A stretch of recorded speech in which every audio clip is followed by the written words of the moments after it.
Roke gor, sam niže. To, greva.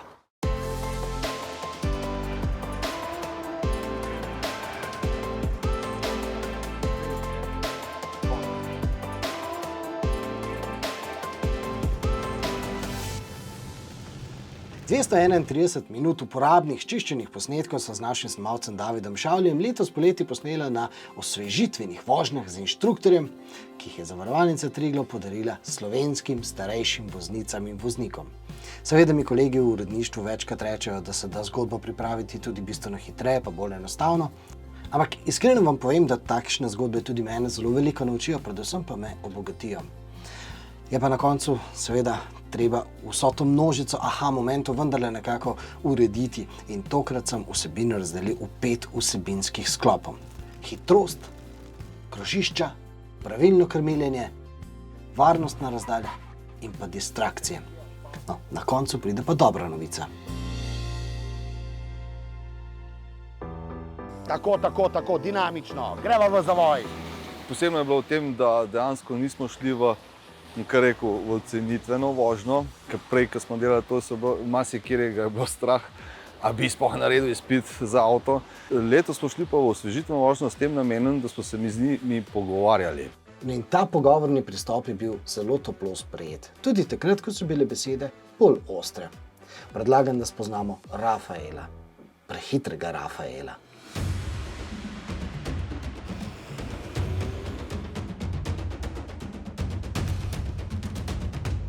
Prva stvar, ki vas res prosim, res vas. Tam, če bi imela radarje na vseh koncih, ne bi plačala, mi smo brez izpita. Midva ga dama nazaj, pa rečema, pridem še enkrat, zaključila smo. Zato pa plačujem. Če imate vi finančna sredstva za plačevanje, to je najmanjši problem. Problem pa je, videla smo parkrat v mestu, kako pesi znajo presenetiti. In pol enkrat zmanjka časa in zmanjka ga vam, zmanjka ga meni. Pri teh situacijah, ko je nizka hitrost, pejte pa počasno. Ajde, en zelo lep stavek ste mi vmes povedal. Esno penzi. Ampak tukaj po vaši vožnji v tem modelu pa definitivno, kot da bi se vam ves začel, a ne? Manuel Pungartnik je seveda svoje besede dramatično začinil. Ampak so mi pa pogovori z gospodom Rafaelom dali misliti vsaj 2 pogledih. Da ne bi prepočas bil, da ne bi rekel, da sem neki bučko, sva to, ne. Ko pa malo pritisneš pa. A to pomeni, da smo družba, ki ožigosa tiste, ki vozijo po predpisih? Jaz upam, da ne. Je pa Rafael dal misliti tudi cestnim projektantom. Zdaj to je hudič skozi gledati na te znake 30, 40, 60, 80, ne. Tečno, ko hudič, ne. Dosadno. Enkrat je 70, pol za par metrov je pa že 50, ne. Zakaj ne bi združili nekako to skupaj, ne? Projektantom nove cestne ureditve pa bi moral nekaj povedati tudi primer v Kranju. Ga skoraj ni bilo udeleženca, ki v krožišču ne bi naredil napake. Bova spet obrnila, pa prijeva nazaj in greva še enkrat v tale rondo, turbo, pa boste zdaj prav zvozila, ker zdaj ste naredila prekršek, pa sem vam pogovorila kakšen, zakaj. Bi mogla iti na pas. Sploh ne bi smela pasa menjati. Torej bi vas ta pas kar pripeljal do tistega pravega in bi ravno tako prišla nazaj do Kranja. Zdaj greva torej cel krogec pa nazaj. No. To je, vidiš, to mi je všeč. Ok, zato ste tu. Tako. Ja. Niste pa nič naredila, da ste koga ogrožala, ne? Pa niste nič naredila, razen tega, da niste upoštevala predpisa, zakona, črte, puščice. Ne? In zdaj mi povejte, prej sva imela tisti okrogel znak moder z belo puščico, ko sva rekla, da je obvezna smer. Ne? Ja. In zdaj, če ni znaka, ampak je na tleh narisano, pomeni, da morate peljati kam, tja, ko puščica kaže. Ja, in zdaj, če pogledate za tistim belim avtom, je na tleh puščica, je tako? In kam kaže ta puščica? Levo. Ja. Lahko peljete iz tega pasa desno? Ne smete. Lahko peljete ravno? Ne smete. Dobro, zdaj tam v rondoju, zdaj bova gledala na tla, boste videla, da je na najnem pasu puščica za naravnost. Saj vem. In pri tisti puščici ne smete levo zaviti, ampak morate kar po tem pasu iti okoli. Brez kakršnega koli smernika, ker nam tisto označuje, da je pot za naravnost. In zdaj v teh velikih turbo rondojih se vi morate vedno pred rondojem postaviti na tisti pas in ta pas vas bo kot kanal pripeljal v želeno smer. Seveda ni izgovorov, novih cestnih pravil se preprosto treba naučiti in jih upoštevati, nam pa primer v Kranju vendarle govori, da pravila včasih tudi niso tako zelo intuitivna in projektanti bi morali te besede vzeti resno. Če zaradi drugega ne, pa vsaj zaradi zadnjega stavka v izjavi Mitje Jeseničnika. Skozi leta so verjetno tudi sami opazovali promet okoli sebe in se iz tega potem nekako naučili, kaj je dobro v prometu. Ni nujno prav, delajo tako, kot delajo drugi, ampak stvar do neke mere funkcionira. Tukaj se seveda lahko vprašamo, ali skušamo določiti preveč pravil. A ni zdrava pamet včasih povsem dovolj?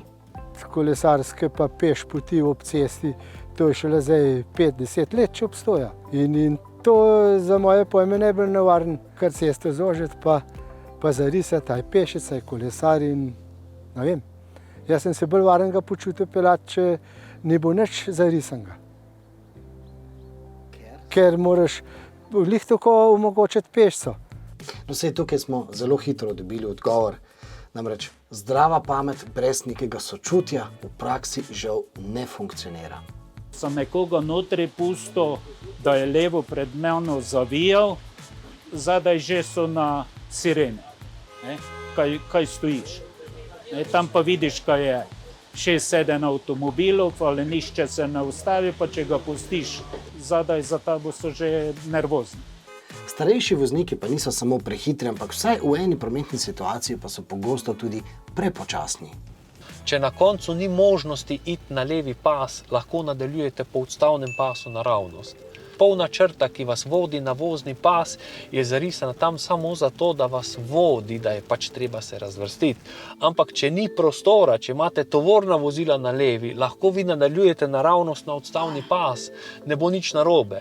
Ampak vedno pa dajte razmišljati, ko pospešujete, dajte biti pozorna, kaj se dogaja na pasu ob vas. Samo ne čakati predolgo časa, dajte pogledati pas do konca, pospešim, dobim hitrost, hitrost imam približno v redu, smernik dam, potem pa pogledam v ogledalo, je prosta pot, pogledam, imam še malo časa, pogledam ogledalo še enkrat in potem se razvrstim. Se pravi, da se ne boste zaradi gledanja v ogledalo preveč vijugala po tem vključevalnem pasu. Če se prej lahko vključim, se tudi lahko. Ne odsvetujem. Rajši do konca. Rajši do konca, predvsem zato, da boste lahko res temeljito pogledala in pa da boste naredila hitrost. Hedvika nemogoče je na začetku pospeševalnega, vključevalnega pasu imeti dovolj hitrosti, zato ker je oster ovinek. In če se boste hitro vključevala, se boste zagotovo, verjemite mi prosim, vključevala s prenizko hitrostjo. No, zamenjajmo temo. Kaj še so naši udeleženci osvežili? No, to, da stop pomeni stop. Sploh se nisem zavedla, da je tu narobe, da moramo stajati pred znakom stop, tudi če ni benhan koder. Ustavljam, res ustavljam. Ne čisto tako po pravilih, ampak tako kot tisti vozniki, ki smo že dolg čas. No, vsi ti naši udeleženci, ki so že dolgo na cesti, zagotovo dobro vejo, da je Andrej Šifrer nekoč svojo hčerko Evo posvaril pred vozniki, ki so nabiti na volan.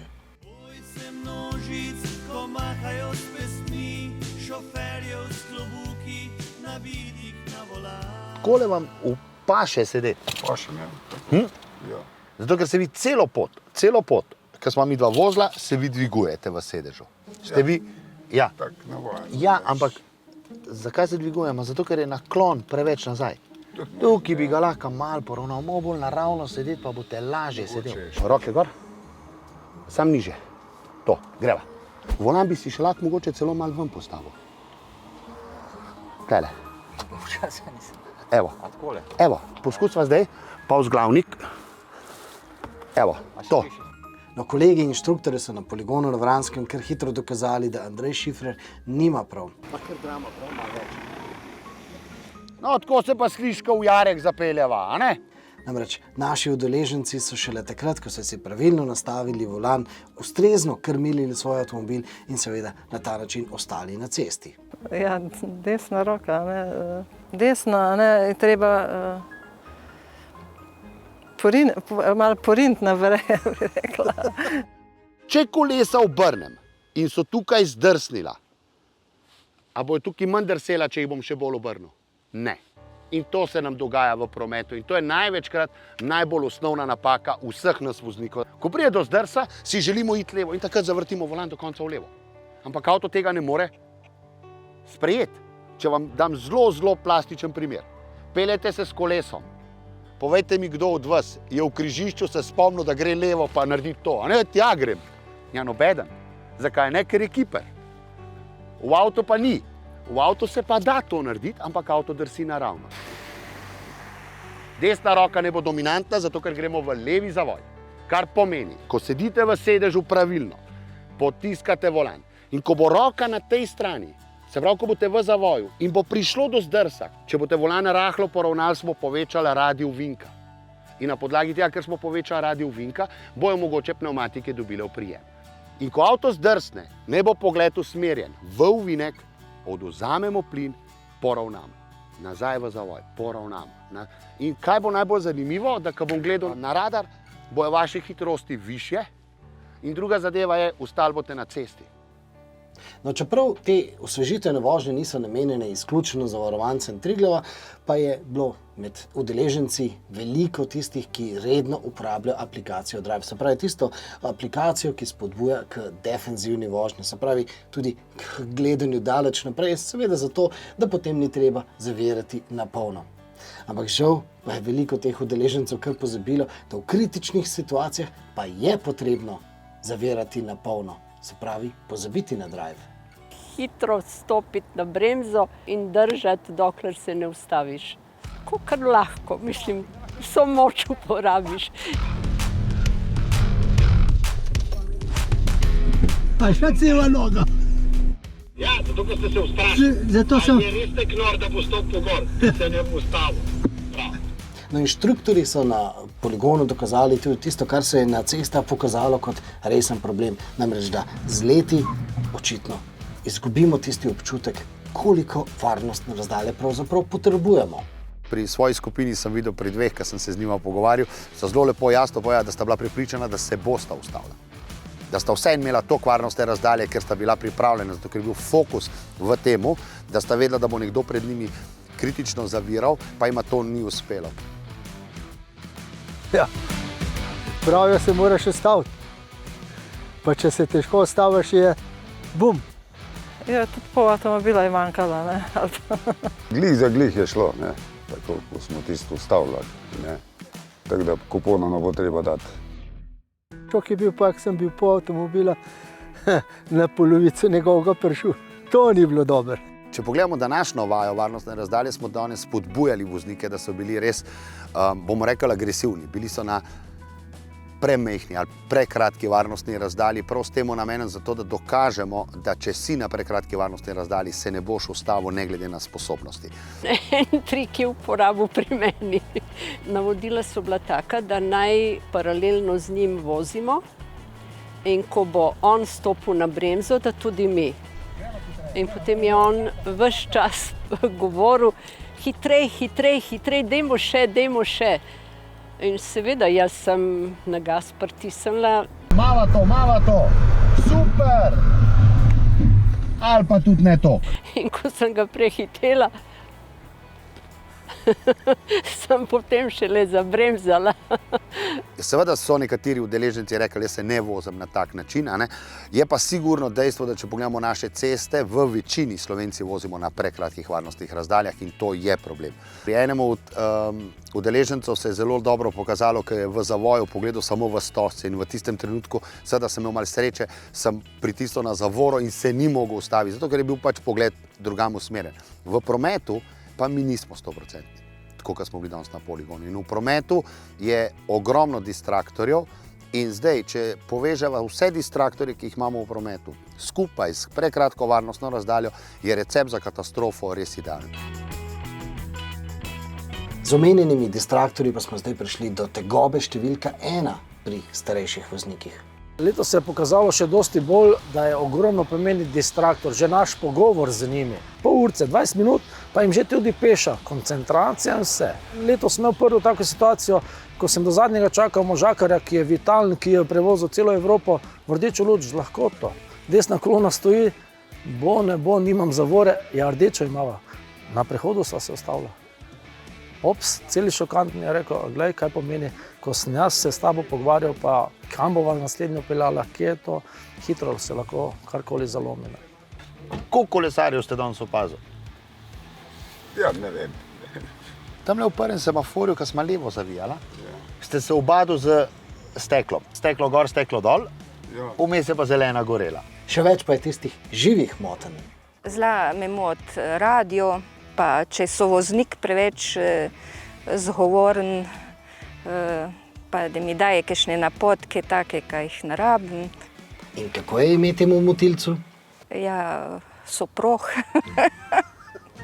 Daj se malo zjezim, včasih sem mirna, odvisno. Če sem jaz sitna, pa reagiram drugače, kot če nisem.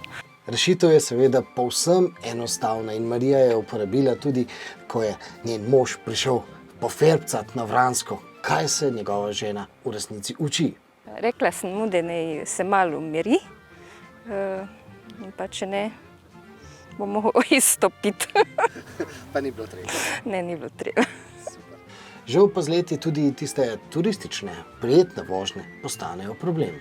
Zadnje čase v avtomobilu jaz bolj poslušam, pa manj pogovarjam. Ne morem okoli gledati, če mi žena razlaga, kaj je bilo kje. Jaz nič ne vidim tistega, kaj je bilo ob cesti. Gledam cesto. Čestitam. Ja, se mi nimate za kaj čestitati. Jaz sem se počutil udobno, varno in to je bilo najbolj pomembno. 4 lastnosti, ki bi krasile vašo vožnjo, kulturo imate, tudi poznate cestno-prometne predpise. Ker vse posod, ko sem vas vprašal, koliko je umite, ste mi pravilno odgovorili. Preudarnost, pogum pa sploh, ko ste danes tukaj.